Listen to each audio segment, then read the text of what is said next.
Hello Gunners, good evening. आज जो topic मैं आपके पास लेकर आया हूँ वो पैलेट शेप्स के बारे में है। इस टॉपिक के ऊपर मैं आर्टिकल्स भी लिख चुका हूँ पिछले ग्रुप्स के अंदर, लेकिन जो बात मैं अपने आर्टिकल्स में क्लियर नहीं कर सका आज इस वीडियो में क्लियर करने की कोशिश करूँगा। हमारे पास बेसिकली 3 शेप्स के पैलेट्स होते हैं। डूम पैलेट जिनका सर गोल सा होता है, वॉट कटर्स जो कि फ्लैट हेड होते हैं, और पॉइंटेड पैलेट्स जो कि नाम से जाहिर है कि उनकी नोकदार पैलेट्स होते हैं वो।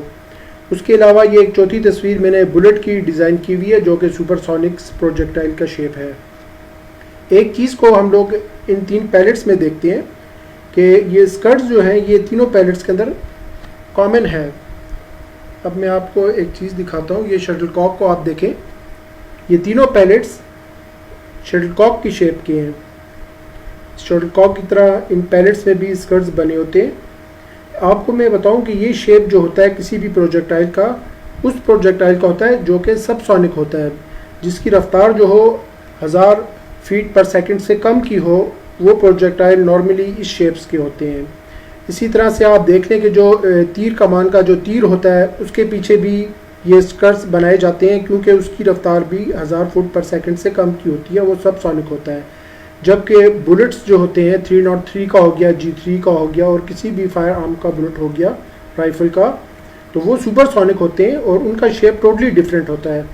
एक चीज़ आप इसमें और नोट करेंगे कि जो सबसोनिक प्रोजेक्टाइल्स होते हैं उनका जो सर होता है वो वज़नी होता है एज़ कम्पेयर टू उसके स्कर्ट्स के।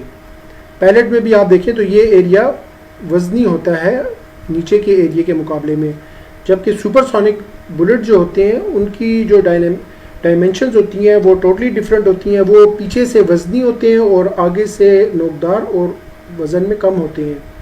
तो ये एक चीज़ है जो कि आप लोगों को समझ लेनी चाहिए कि सुपरसोनिक और सबसोनिक के अंदर बेसिक फ़र्क क्या चीज़ होती है। इस चीज़ से एक बात अब हमें समझ आ जाती है कि हमारी जितनी भी एयर गन्स होती हैं वो सब सोनिक होती हैं, क्योंकि तमाम एयर गन्स के अंदर पैलेट्स यूज़ होते हैं। किसी भी एयर गन के अंदर बुलेट यूज़ नहीं होता, जिस तरह के ये शेप मैंने दिया हुआ है यहाँ पर। अब एक सवाल पैदा हो जाता है कि गन की FPS कितने होने चाहिए। बहुत से ग्रुप्स में आप लोगों ने भी नोट किया होगा कि हमारे गनर्स जो होते हैं वो खुश हो रहे होते हैं कि जी जो हमारी एयर गन है वो 1300 पे फायर कर रही है FPS से, और 1400 पे, और जो फलानी कंपनी है उन्होंने 1500 FPS की एयर गन बना ली है, स्प्रिंग पिस्टन। ये सब उन कंपनीज वालों का बेचने के लिए एक धोखा होता है, जबकि उसमें कोई हकीकत नहीं है। क्योंकि सब सोनिक पैलेट जब भी 1000 फुट पर सेकंड की रफ्तार से ज़्यादा जाएगा तो वो अनस्टेबल हो जाएगा और वो आपको कभी भी एक्यूरेसी नहीं देगा। तो एयर गन के अंदर हमें एक्यूरेसी चाहिए होती है, ना कि हमें उसकी रफ्तार को कंसिडर करना चाहिए इतना ज़्यादा। यहाँ पे मैंने एक टेबल सा दिया हुआ है, आप यहाँ पे देखें कि सबसोनिक जो है 0 से स्टार्ट लेकर ये 1125 FPS है। तो हमें अपनी गन का स्वीट पॉइंट कहाँ पे मिल सकता है। ज़रूरी नहीं है कि आपकी गन 1000 फुट पर सेकंड पे ही शूट कर रही हो। अगर वो 1000 पे शूट कर रही है 1000 फुट पर सेकंड पे, तो पैलेट के पास बहुत कम मार्जिन रह जाएगा। कहीं पर भी ट्रबुलेंस आई तो वो अनस्टेबल हो जाएगा। तो इसलिए अगर हम अपनी गन की ट्यूनिंग 844 जो कि यहाँ पे मैंने मेंशन किया हुआ है, ये हो सकता है 850 से लेकर 900 तक हम ले सकते हैं इसको। अगर 900 पे भी हम अपनी गन को ट्यून कर लेते हैं तो इसका मतलब ये है कि 900 के बाद 1000 और फिर 1100 और 1125 तकरीबन 250 फुट पर सेकंड का मार्जिन मिल जाता है पैलेट को ट्रबुलेंस के लिए, कि अगर किसी किस्म की भी ट्रबुलेंस हो तो पैलेट अपने आप को स्टेबल कर लेगा, क्योंकि उसके पास ये मार्जिन होगा। इसी तरह से जो वर्ल्ड स्टैंडर्ड के जो शूटर्स होते हैं, टारगेट शूटर्स, उनकी गन्स जो होती हैं वो तकरीबन 500-550 FPS पे सेट की होती हैं, ट्यून की होती हैं। उसकी वजह क्या होती है कि पैलेट के पास मार्जिन बहुत ज़्यादा होता है आगे का, कि किसी किस्म की भी ट्रबुलेंस आए तो पैलेट अपने आप को स्टेबल रख सकता है, क्योंकि उसके पास मार्जिन है। 1100 के बाद पैलेट के पास कोई ऑप्शन नहीं होती कि वो अपने आप को स्टेबल रख सके। इसलिए जो इंटरनेशनल स्टैंडर्ड के जो शूटर्स होते हैं उनकी गन्स जो होती हैं वो बहुत लो FPS की होती हैं, मतलब 500 या 400, 450, 550। हम लोगों ने चूँकि शिकार करना होता है तो उसके लिए हमें चाहिए कि हम 850 तक अपनी गन को ट्यून कर लें, क्योंकि जितना हम पैलेट को लो FPS पे ट्यून करेंगे तो पैलेट का जो बैरल ग्रुप है वो बहुत ज़्यादा हो जाएगा।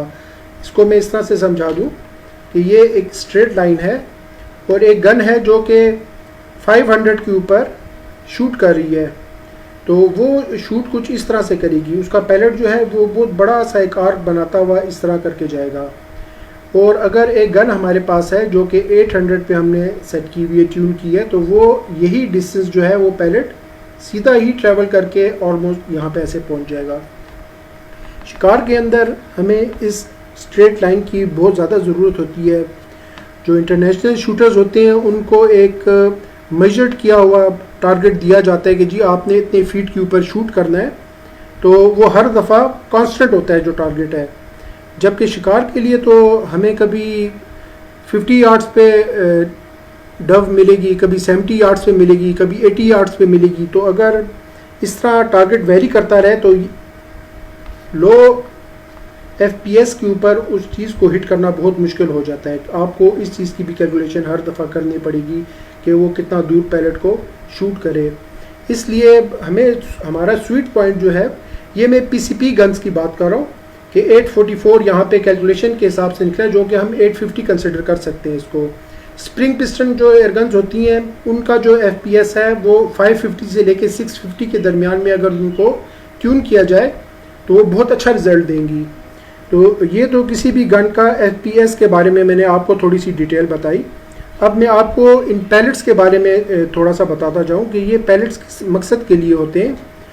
आप लोगों ने भी ग्रुप में नोटिस किया होगा इस चीज़ को। मैंने बारहा दफ़ा देखा कि बहुत से जो हमारे गनर्स हैं वो पॉइंटेड पैलेट यूज़ करते हैं और उनका कॉन्सेप्ट ये होता है कि चूँकि ये नोकदार है तो ये हवा को कोई चीरता हुआ जाएगा और बहुत तेज़ रफ्तार जाएगा और टारगेट को हिट करेगा, जबकि ऐसा कुछ भी नहीं होता। ये हर पैलेट अपने एक मकसद के लिए बना हुआ है। इस मकसद की एग्जांपल मैं पहले आपको देता जाऊं कि हमारे पास पानी का एक गिलास है पानी पीने के लिए, और जग जो होता है वो गिलास भरने के लिए होता है। तो पानी हम जग से डायरेक्ट भी पी सकते हैं मुँह लगाकर, लेकिन नहीं, जग जो है वो गिलास भरने के लिए बना हुआ है और गिलास से हम पानी पी सकते हैं क्योंकि गिलास हमारे पीने के लिए बना हुआ है।